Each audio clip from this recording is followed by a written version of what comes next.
I had poured 45 years of my life into raising my nephew Marcus, sacrificing my own future so he could build his grand one.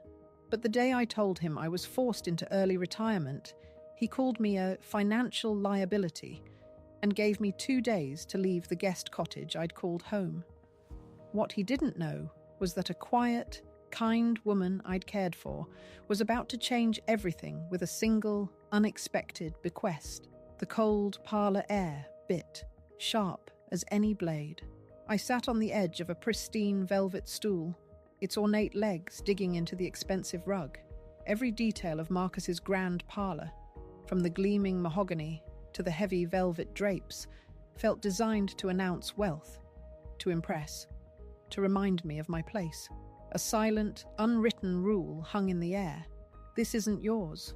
Marcus and Genevieve, his wife, were seated on the long sofa opposite me, their postures as stiff and formal as the antique furniture.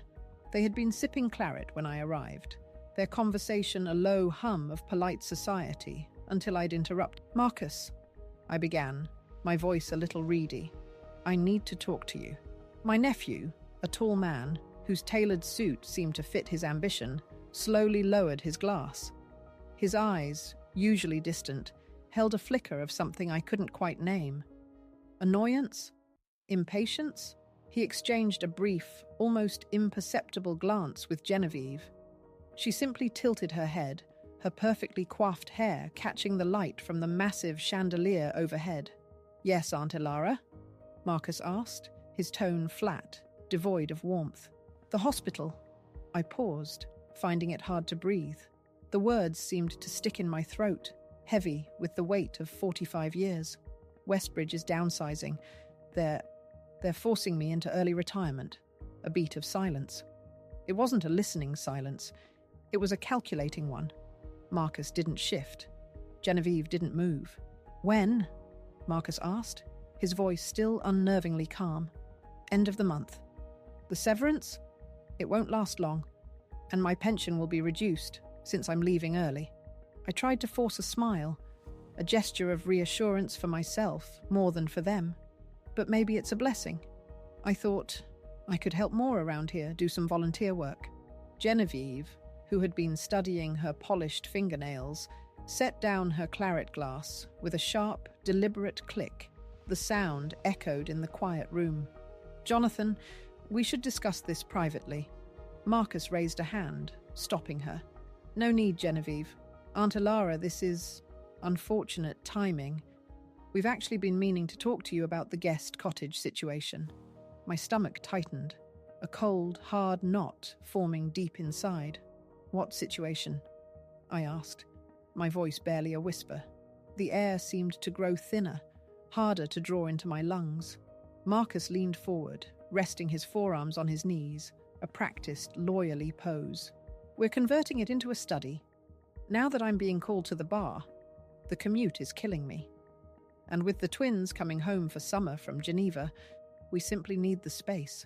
He spoke with a measured cadence, as if delivering a verdict in court. I stared at him. The man I'd raised since he was a toddler. The man whose treacle-smeared face I saw in the daguerreotype, safely tucked in my valise. The man for whom I'd given up my dreams, my studies, my very home. "Oh," I managed, the word hollow and weak. "So you're saying you need me to find my own place?" Genevieve, businesslike and utterly cold, interjected, "We've been subsidizing your living expenses while you insisted on keeping that job. We assumed you were saving for your own place, Aunt Elara." She spoke the words with the flat, polite tone of a landlord addressing a tenant. Saving. My nurse's salary, which had largely gone to cover his legal training, then to his modest bills, then to gifts for grand-nephews who barely acknowledged me, and for my own healthcare not covered by insurance. There had been nothing left to save. But where would I go? I asked, my voice small, thin. I don't have savings for a deposit, and rents here are astronomical. Marcus pulled out his gleaming pocket watch, a subtle but unmistakable gesture of dismissal. He glanced at it, then back at me. "There's a retirement home 40 minutes from here. Very affordable. Highgate Retirement Home." They even have a work exchange program where you could assist in their medical office to offset costs. My breath hitched.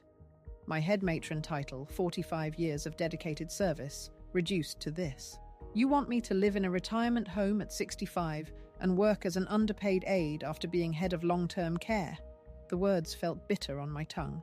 It's a perfectly reasonable solution, Genevieve said coolly, her gaze unwavering. Many people your age would be grateful. Marcus nodded, as if her words sealed the deal. You've always been practical, Aunt Alara.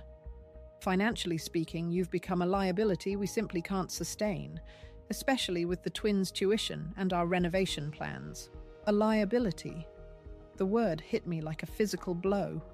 Not a loved one, not family. A negative entry in their accounting. 45 years of love and sacrifice, reduced to a burden.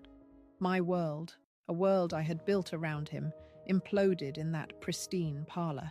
But as I looked at my nephew, the handsome man I'd given everything to raise, something inside me hardened. A cold, quiet resolve began to bloom in the ashes of my shattered hopes. How long do I have? I asked, surprised by the steady calmness of my own voice. Marcus looked briefly uncomfortable, his gaze shifting to a spot just above my head. The builders start Monday, so 2 days. I can help you pack. 2 days. My valise, packed with the meager remnants of my life, sat by the door of the guest cottage, waiting. It held the daguerreotype, a faded image of a past built on sacrifice. What it didn't hold, what it couldn't contain, was the shocking, bitter realization that the people I had given everything for saw me as nothing more than a problem to be solved.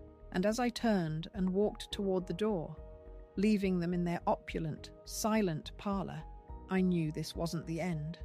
It was the crushing, brutal beginning of something entirely different. The weight of their words was a physical thing, pressing on my chest. Walking back to the guest cottage, the neatly trimmed hedges of Marcus's estate seemed to mock me. Each manicured rosebush, each perfectly placed stone, whispered of a life I no longer belonged to, a life I had built for someone else. The tears came, hot and stinging, blurring the edges of the familiar path. But beneath the grief, a cold ember ignited. Ms. Ainsworth's voice echoed in my mind, a ghost of a memory from one of our quiet afternoons. Ilara, never let anyone make you feel small. The world is full of people who will try to diminish you, especially when they owe you the most. Her words, spoken years ago, now felt like a prophecy. I spent that night sorting through 4 decades of memories, deciding what little I could take. My hands trembled as I folded the quilt Marcus and I had made together for a school project when he was 10. It was worn thin, faded, like our connection. Into a small box went the seashell collection from our weekend trips to Brighton, where I'd worked extra shifts at a seaside sanatorium just to afford 2 nights in a modest boarding house once each summer. I wrapped his legal training graduation daguerreotype, the one where he's hugging me tightly, in tissue paper, hesitated, then placed it back on the shelf. Some memories were too painful to carry forward. By morning, I had filled just 2 valises and 3 small boxes, 45 years of life, condensed into what would fit in the trunk of my aging car. The guest cottage, my home for 15 years, suddenly felt foreign, as if it had already rejected me. I was labeling the last box when a sharp knock interrupted my thoughts. I opened the door to find Genevieve, impeccably dressed in a silk morning gown, a teacup in hand. Ilara, I wanted to check if you needed any assistance. Her gaze swept critically over my meager belongings, dismissing them with a single glance. Jonathan mentioned the retirement home has furnished rooms, so don't bother with any large items. I'm aware, I replied, my voice steadier than I expected.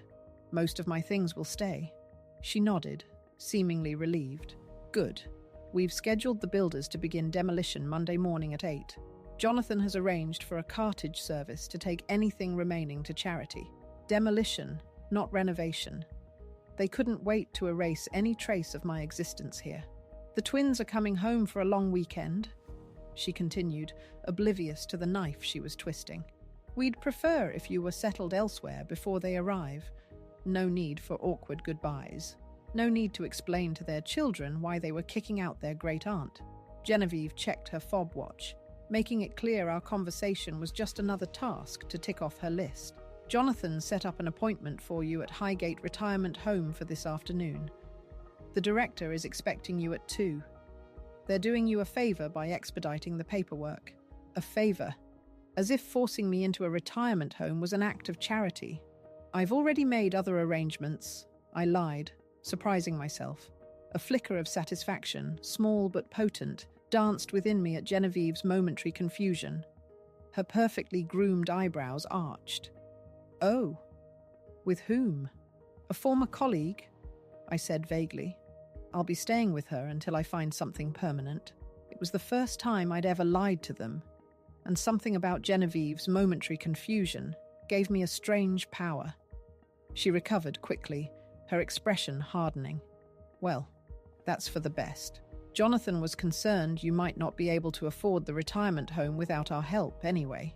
She turned to leave, then paused. One more thing. We'll need your gate pass and cottage keys before you go. With that final indignity, she walked away, her elegant slippers silent on the garden path. I closed the door and leaned against it, heart pounding with a mixture of grief and rage. They weren't just pushing me out, they were erasing me completely. I had exactly nowhere to go. No former colleague had offered shelter. No friend had a spare room. My small nursing salary had always gone to supporting Marcus, then later to helping with bills around the property and occasional gifts for the twins. I'd been so confident in Marcus's promises that I'd never built a safety net of my own. At 65, I was facing destitution with less than 2 months' worth of living expenses in my purse. The pension I'd receive would barely cover rent for a tiny attic room in the cheapest part of town, let alone food and healthcare. The panic I'd been suppressing threatened to overwhelm me. I grabbed my purse and began searching for boarding houses. Something, anything, to give me a few weeks to figure out my next steps. Everything was horribly expensive. I expanded my search radius, looking at neighborhoods I'd never consider under normal circumstances. Finally, I found a weekly rate lodging house on the outskirts of the city. The ads mentioned vermin and suspicious stains, but it was all I could afford. With shaking fingers, I reserved a room for 2 weeks, the maximum my budget would allow. Then I called a taxi to take me to the bank. I needed to withdraw my meager savings before Marcus somehow convinced the bank it should go toward his renovation. The teller at First National looked concerned when I requested to close my account. "Are you sure, Miss Vance? You've been with us for over 30 years. "I'm sure," I said, forcing a smile. "I'm relocating." She processed the paperwork, then counted out $4,275 in notes, all that remained of my life's work. I stared at the small stack of bills, remembering how I'd once withdrawn nearly 10 times that amount to help with Marcus's first term at Lincoln's Inn. The money had represented years of holiday shifts and overtime, gone in a single transaction. He'd promised to pay me back someday. As I left the bank, my pocket watch buzzed with a message from Marcus. "Confirmed your appointment at Highgate Retirement Home. We'll drop you off at 1:30. Be ready." I didn't respond. Instead, I directed my taxi driver to a quiet tea shop in the city centre. I couldn't bear to return to the guest cottage yet, to face Marcus and his efficient dismantling of my life. The tea shop was quiet, just a few merchants with ledgers and an elderly couple sharing a scone. I ordered a small tea, now acutely aware of every shilling, and took a seat by the window, watching people pass by. Everyone seemed to have a purpose, a destination. I had neither. For the first time, I allowed myself to feel the full weight of my situation. I'd devoted my entire adult life to Marcus, sacrificed every dream, every relationship, every bit of financial security. And now, when I needed him most, he'd discarded me without a second thought. Worse, he'd made me feel like an inconvenience, a burden he'd been generous to tolerate for so long. My tea grew cold as I sat there, trapped in a spiral of regret and worry. What would happen when my lodging money ran out? What if I got sick? My pension wouldn't cover everything, and I had no savings for emergencies. My pocket watch buzzed again, this time with an unknown number. Probably another peddler offering patent medicines. I nearly declined it, but something made me answer. "Is this Ilara Vance?" a deep male voice asked. "Yes. Who's calling?" "My name is Harold Finch. I'm the executor of Eleanor Ainsworth's estate. I've been trying to reach you for several days." My heart skipped. "I'm sorry. I've been preoccupied." "Is there an issue with Ms. Ainsworth's effects?" I'd kept a small locket she had insisted I take as a remembrance. Perhaps the family wanted it back. "No, nothing like that. I need to meet with you regarding Ms. Ainsworth's will." "You're named as a beneficiary." "A beneficiary?" There must be some mistake. Ms. Ainsworth had no family, but surely there were charitable societies. "There's no mistake, Miss Vance. Ms. Ainsworth was very specific. Could you come to my office tomorrow morning? It's rather urgent that we complete the paperwork." I agreed, my mind racing. Perhaps she'd left me a small token, a book from her collection, or maybe a modest sum to remember her by. It was a kindness I hadn't expected, but it wouldn't change my fundamental situation. Not really. How often do we cling to tiny sparks of hope, even when the world feels like it's crumbling around us? The city air felt crisp, a stark contrast to the stale breath of the lodging house.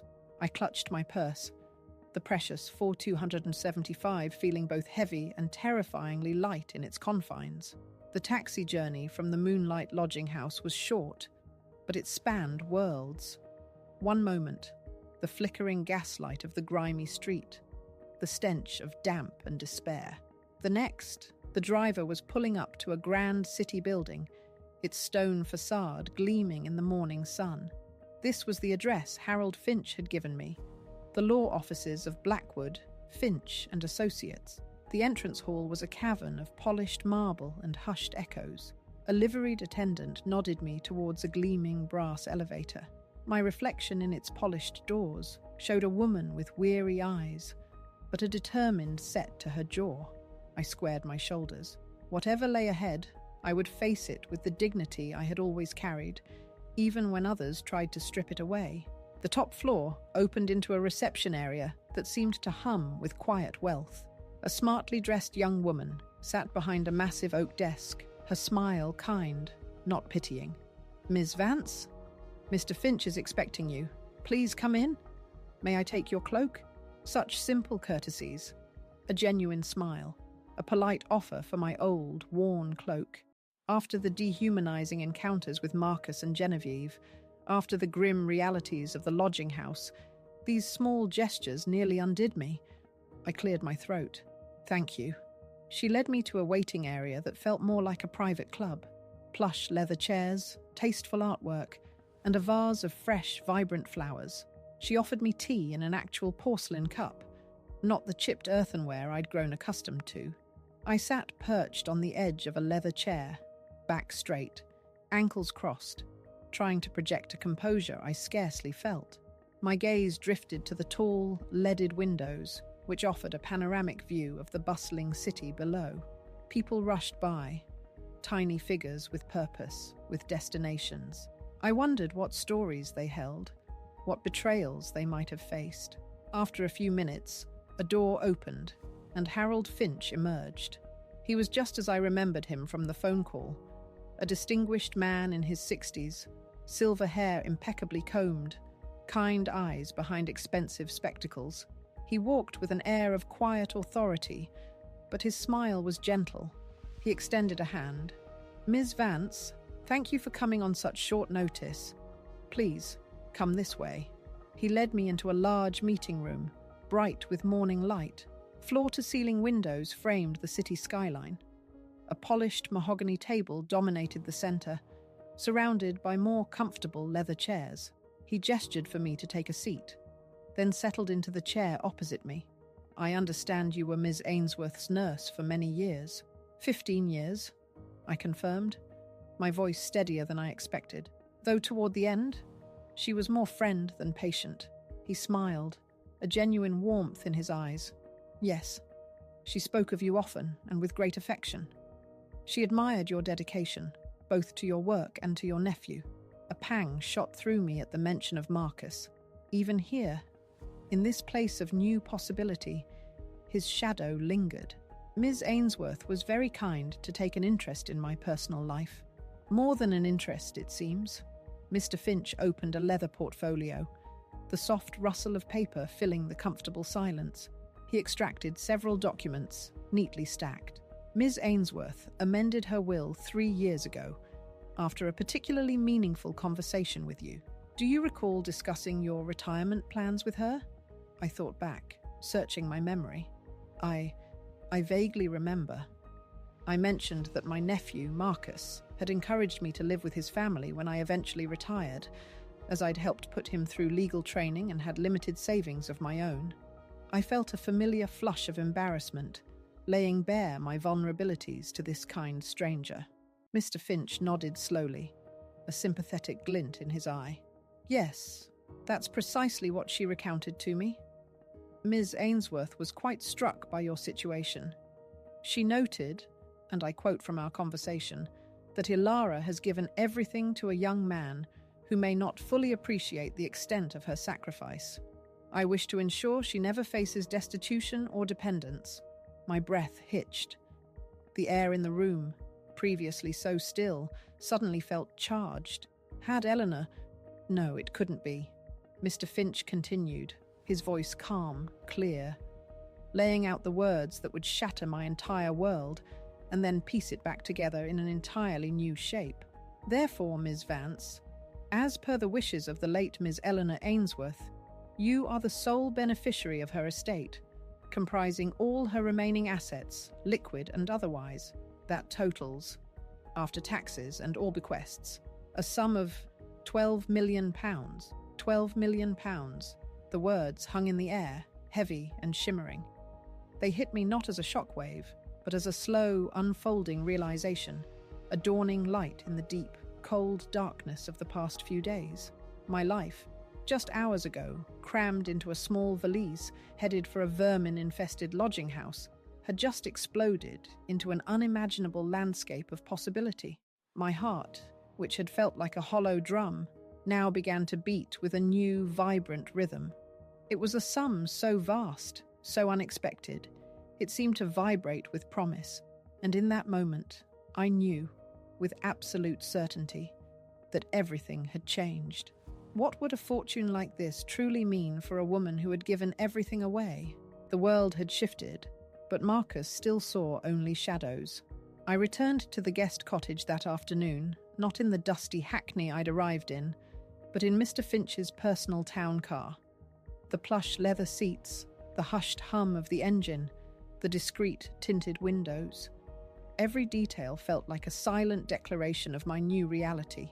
Yet as the car swept through the grand gates of Marcus's estate, past the familiar manicured lawns and the sprawling manor house, the old anxiety, the deep-seated fear of him, still gnawed. I was a millionaire. Yet the cottage, my supposed sanctuary, still felt like a cage. Marcus was waiting for me, standing by the guest house door, his carriage keys clutched in his hand. His posture was rigid, impatient. He hadn't bothered to come out to the driveway. He watched me approach, his expression a mixture of irritation and barely contained accusation. "You didn't answer my message," he said. His voice clipped, as if I had committed a grave offense by not responding. "We need to leave for the retirement home in 20 minutes. I stopped a few feet from him, the afternoon sun warm on my face. I took a deep breath, letting the fresh air fill my lungs, a stark contrast to the stale, airless parlour of yesterday. My voice, when I spoke, was calm, clear. It was a voice I hadn't known I possessed, a voice that belonged to this new, unburdened Ilara Vance. "I'm not going to the retirement home, Marcus." His brow furrowed, a faint line appearing between his eyes. He tightened his grip on the keys. "What do you mean, you're not going? We had an agreement." "No," I corrected him, the word tasting like freedom on my tongue.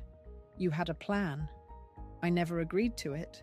He sighed dramatically, a familiar, exasperated sound. the one he used when dealing with an unreasonable child. Aunt Ilara, be reasonable. You have nowhere else to go, no income, and no prospects at your age. This is the best option.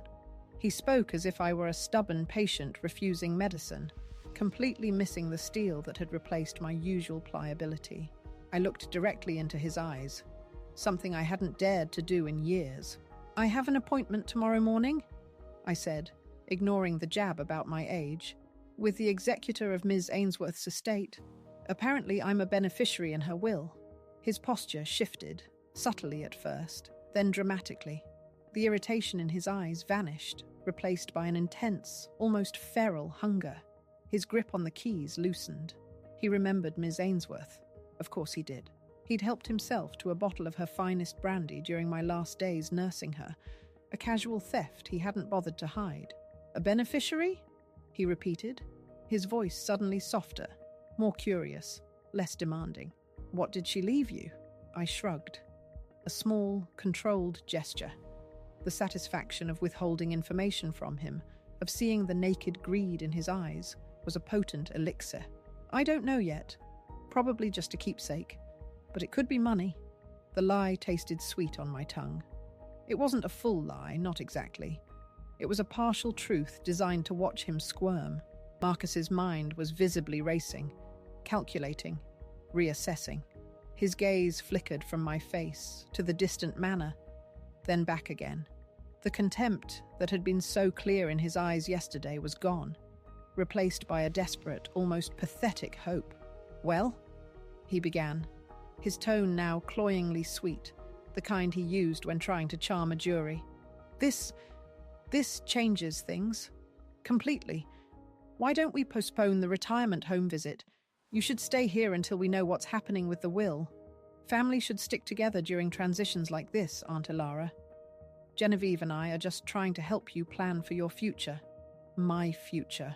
The one they had designed for me, just hours ago, involved scrubbing bedpans for room and board. The irony was a bitter taste in my mouth, but I kept my face carefully neutral. This was the game, and for the first time, I held the cards. The mere hint of wealth had transformed me from a discarded burden into a valuable commodity, a source of potential gain. It was a chilling revelation, but also a liberating one. They saw my fortune, not me, and I let them. I would not stay. No, I told Marcus. My arrangements are made. His false smile died. He pressed, words sickly sweet. Family sticks together. His eyes, however, betrayed only hunger. I finally saw him. I called a taxi. He just gaped, disbelief on his face. I had never challenged him before. That evening, under Twilight's cloak, I quietly loaded my valise. The porter, Thomas, looked shocked by my departure. Time for a change? I offered. I couldn't speak of my grim, uncertain destination. The cab pulled away. I didn't look back. What does it feel like to finally choose yourself? The stench of mildew was a fading memory. The moonlight lodging house, with its stained carpets and violent echoes, had receded into the grim corners of my mind. It was a place I had endured, not lived. Now, the overwhelming sum Ms. Ainsworth had left me, £12 million, was not a dizzying abstract number, but a tangible shield. It didn't ignite a desire for extravagant displays or gaudy revenge. It simply promised home. A place truly, unequivocally, undeniably mine. Mr. Finch had managed everything with the quiet efficiency of a skilled surgeon. The funds were secured, the property acquired. It was a charming, modest townhouse, tucked away in a quiet, leafy neighborhood, far from Marcus and Genevieve's sprawling estate. It wasn't a manor, no, but it had a small, untamed garden in the back, a patch of neglected earth longing for a touch, a space I could shape, nurture, just as I had once tried to nurture a life that was not my own.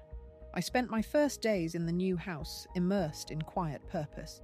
My few cherished possessions, salvaged from Marcus's discard pile, were unboxed with reverence.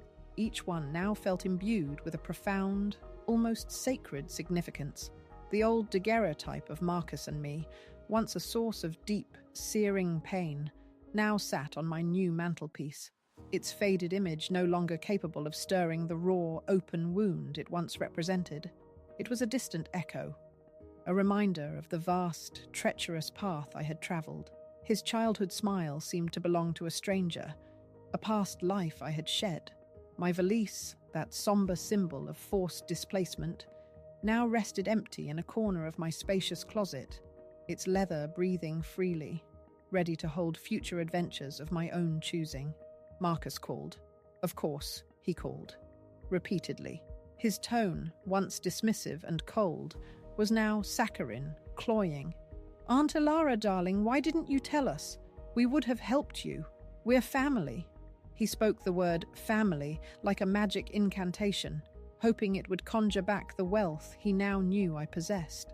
Genevieve even called, her voice dripping with fake concern, a performance worthy of a stage.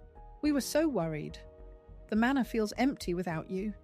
The hypocrisy of it was so blatant, it was almost comical. I answered only a few times, my replies brief, polite, and utterly devoid of the warmth they craved. I was busy, I told them. I was well. No, I didn't need their help. I simply observed their frantic attempts to re-enter my orbit, now that I was no longer a financial liability, but a source of potential benefit. Their greed was a clear, cold thing, laid bare for me to see. I felt no anger, no urge for retribution in that moment. Only a profound sense of quiet victory, a deep, satisfying knowing. They had shown me their true colours, and now I knew, with absolute certainty, exactly where they stood. They had defined themselves, not me. I remembered Ms. Ainsworth's words, a voice from beyond the grave resonating with wisdom.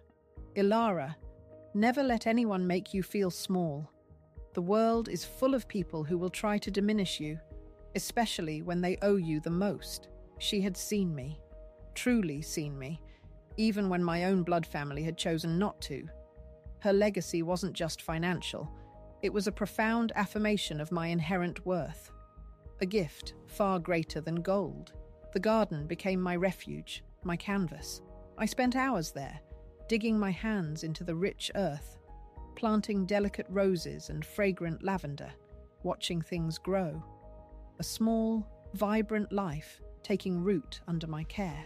And as the garden began to blossom, a new idea began to blossom within me, a way to honour Ms. Ainsworth's incredible generosity, and to perhaps help others who had found themselves adrift, like me, silenced and unseen. This new wealth wouldn't just be for me. It would be for those who needed a voice, a hand, a pathway to their own silent inheritance of self-worth. It was a path I knew I had to take. How does one truly transform pain into purpose? My new purpose bloomed, stronger than any rose. The meetings with Mr. Finch shifted. No longer were we discussing estate details or property deeds. Our conversations now hummed with a different energy, focused on blueprints and bylaws, on the mechanics of building a shield for the vulnerable. Together, we established the Eleanor Ainsworth Foundation for Elder Dignity. Its name echoed with Ms. Ainsworth's quiet generosity, a constant reminder of the unseen grace that had lifted me from the depths. Our mission was simple, yet profound: to provide immediate legal aid, secure independent housing solutions, and vital emotional support for older individuals facing the crushing weight of familial exploitation, abandonment, or financial manipulation. It was a purpose that resonated deep within my bones, a counterpoint to every silent tear I had ever shed. I leased a modest, yet brightly lit office space in a building far from the gilded cages of Highgate. It smelled not of disinfectant or stale regrets, but of fresh paint, new paper, and the subtle scent of possibility. I hired a small, dedicated team, a sharp, young lawyer eager to fight for overlooked injustices, a compassionate social worker with an encyclopedic knowledge of local resources, and a calm, efficient administrator who kept everything running smoothly. These were not family by blood, but by shared conviction. Their laughter filled the office, a joyous sound I hadn't truly heard in decades. Each person was a thread in the rich tapestry of a new, chosen family, woven from shared purpose and genuine empathy. We opened our doors quietly. The first case arrived within days. A retired schoolteacher, Martha, found herself abruptly locked out of her own home after her son, whom she had cared for through a long illness, suddenly changed the locks and claimed ownership, leaving her with nothing but the clothes on her back. Martha's eyes, wide with disbelief and hurt, mirrored my own despair just weeks prior. My lawyer, Ms. Anya Sharma, worked tirelessly, meticulously, piecing together the paper trail. We secured emergency housing for Martha, a warm, safe apartment within walking distance of a local park. Then, Ms. Sharma filed the necessary injunctions. To see the relief wash over Martha's face, to witness her shoulders relax, was a profound gift. It was a direct counter to the years of quiet despair I had known. Another case involved an elderly gentleman, Mr. Davies, whose pension had been systematically siphoned away by a dishonest relative he trusted.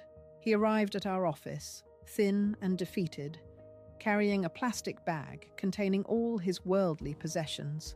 We helped him untangle the financial mess, navigating the labyrinthine legal system, and eventually recovering a significant portion of his stolen funds.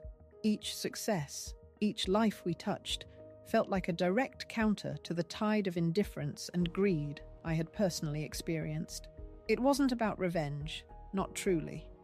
It was about righting wrongs, about giving back dignity where it had been stolen. It was justice, delivered with quiet precision and profound purpose. The irony wasn't lost on me. Marcus and Genevieve had called me a liability, a burden they couldn't sustain.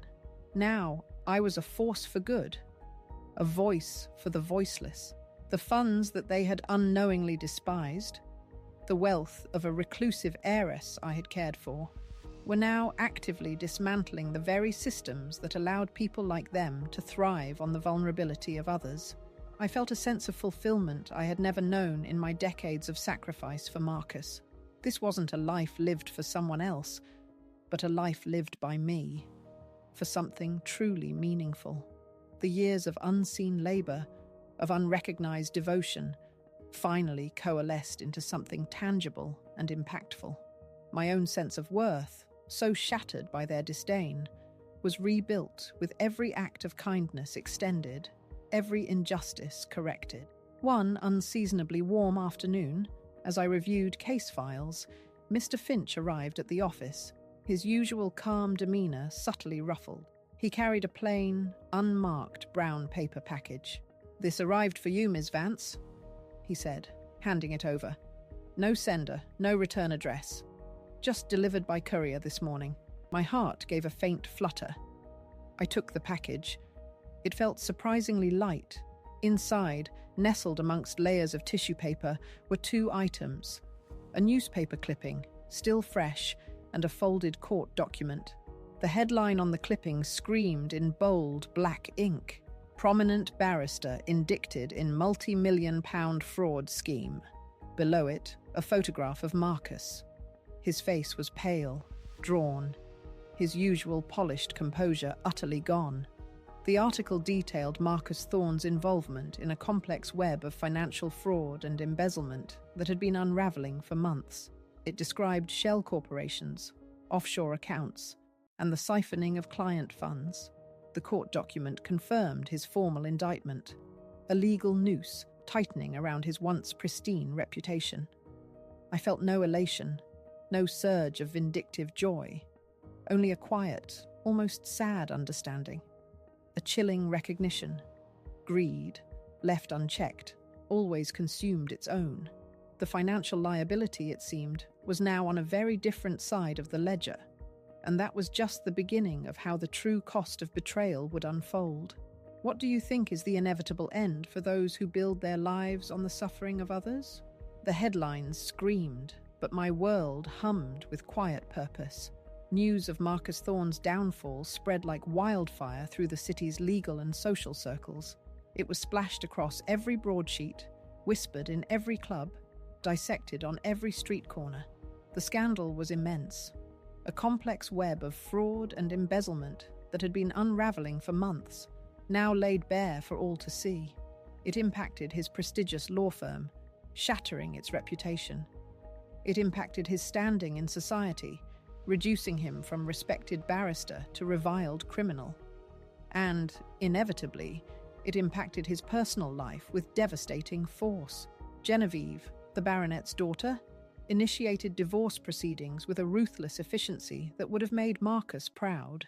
The magnificent manor, the very place they had so casually dismissed me from, was put up for sale to cover burgeoning legal fees and restitution to defrauded clients.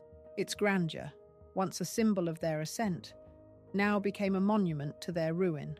The twins, once sent to boarding school in Geneva, their lives of privilege carefully insulated, were brought home. Their comfortable world abruptly shattered. They were suddenly faced with the stark reality of their father's disgrace. I read about it all in the papers, delivered fresh to my new, peaceful townhouse. The stark headlines, the salacious details, were a chilling echo of the cost of betrayal I had whispered to myself on that first terrible night in the lodging house.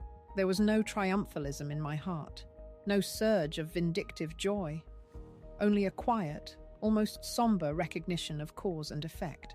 Their actions had brought them here, to this precipice, not mine. I had merely ceased to enable them.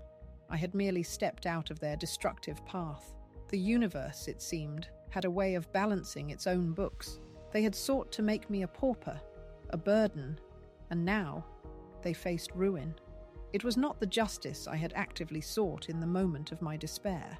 It was the inevitable consequence of their own unchecked avarice and callousness. Their world, built on a foundation of greed and self-interest, had simply collapsed under its own weight. The Eleanor Ainsworth Foundation, meanwhile, flourished. Our helpline buzzed with calls. Our small team worked tirelessly, their dedication a balm to my soul. We helped a retired teacher, Martha, whose life had been uprooted by her son's cruel abandonment, find permanent, secure housing and the peace of mind she deserved. We provided legal counsel for an elderly gentleman, Mr. Davies, whose modest pension had been systematically siphoned away by a dishonest relative he trusted. Each case was a small, quiet victory against the tide of indifference and greed. Each person we helped was a testament to Ms. Ainsworth's foresight and my newfound purpose. My life was no longer defined by what had been taken from me, but by what I was now building. The quiet strength within me, once dormant under layers of sacrifice and unspoken pain, was now a steady, unwavering flame. It fueled my work, animated my new connections, and simply was. The weight of Marcus's betrayal no longer pressed down on me. It had become a story, a chapter I had lived, but it no longer defined the entirety of the book. I had learned that my worth was not tied to their gratitude, or lack thereof. It was inherent, a quiet, resilient flame that no amount of neglect or cruelty could extinguish. Sometimes, in the soft twilight, I would sit in my garden, watching the dusk settle over the blooming roses and fragrant lavender. The air was cool, clean, scented with growing things, and I would think of Ms. Ainsworth. She had been my unlikely guardian angel, a reminder that connection and true empathy can appear from the most unexpected places. She had seen my worth when others, those closest to me, had chosen not to. She had given me a voice, not just through money, but through the example of her own quiet wisdom. My valise, once packed with the remnants of a shattered life, now sat empty in the corner of my closet, a silent witness to the journey, a symbol of how little I truly needed from the outside world. This new life, unburdened by false promises or ungrateful hearts, felt entirely beautifully mine. What does it mean to finally be free from the expectations of others and truly live for yourself? My days now held a rhythm dictated by my own choosing. Mornings began with the soft, golden light filtering through my kitchen window. The scent of freshly brewed tea filled the air, a simple pleasure savoured in quiet solitude. Then, I would step into my garden. It wasn't the vast, manicured expanse of Marcus's estate, but a compact, vibrant patch of earth that breathed with life. The roses, planted with my own hands, bloomed in defiant cheerfulness, their petals unfurling in brilliant hues. Lavender released its calming scent with every gentle breeze. Here, amidst the rustle of leaves and the hum of bees, I felt truly grounded, truly present. It was a space I had nurtured, and in turn, it had nurtured me. Afternoons were dedicated to the foundation. Our office, once a quiet space of burgeoning hope, now buzzed with the energy of purpose. Ms. Sharma, my sharp young lawyer, would often burst in, triumphant, with news of another elder's rights secured. The social worker, always empathetic, shared stories of individuals finding safe new homes. These were my people now, my chosen family. We celebrated every small victory, every reclaimed dignity, with a shared sense of accomplishment that ran deeper than any blood tie. Their laughter filled the rooms, a joyous sound that pushed out the lingering echoes of past hurts. Marcus and Genevieve were distant figures now, newspaper headlines and hushed rumors. The grand manor they had clung to so desperately was sold, its opulence a hollow shell. Their social standing crumbled, their ambition consumed by the very greed they had embraced. I never sought details beyond the broad strokes of the news. There was no need. The satisfaction wasn't in their downfall, but in my own quiet reclamation. Their absence in my life was not a void, but a quiet space filled with peace. I had learned that my worth was not tied to their gratitude, or their opinion, or their acceptance. It was inherent, a quiet, resilient flame that no amount of neglect or cruelty could ever extinguish. Sometimes, in the soft twilight, I would sit in my garden, watching the dusk settle. The air was cool, clean, scented with growing things. I would think of Miss Ainsworth, my unlikely guardian angel. She had seen me, truly seen me, when others, those closest to me, had chosen not to. She had given me a voice, not just through money, but through the profound gift of recognizing my value. Her legacy lived on, not just in the foundation's work, but in the quiet strength that now resided within me.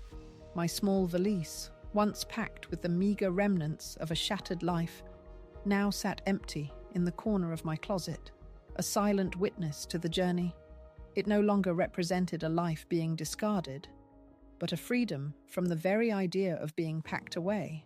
I had unpacked the burdens, the expectations, the unfulfilled hopes, and left them behind. The valise was a testament to how little I truly needed from the outside world. This new life, unburdened by false promises or ungrateful hearts, felt entirely, beautifully mine. My garden bloomed, not for anyone's approval, but because I nurtured it. And I, Ilara Vance, bloomed too. What does reclaiming your dignity truly mean to you? Share your thoughts and experiences in the comments below. Your voice is important to us, and if Ilara's story touched your heart, please subscribe and hit that notification bell so you don't miss another tale of quiet courage and profound transformation. Remember, true legacy is built not on what you are given, but on what you choose to become.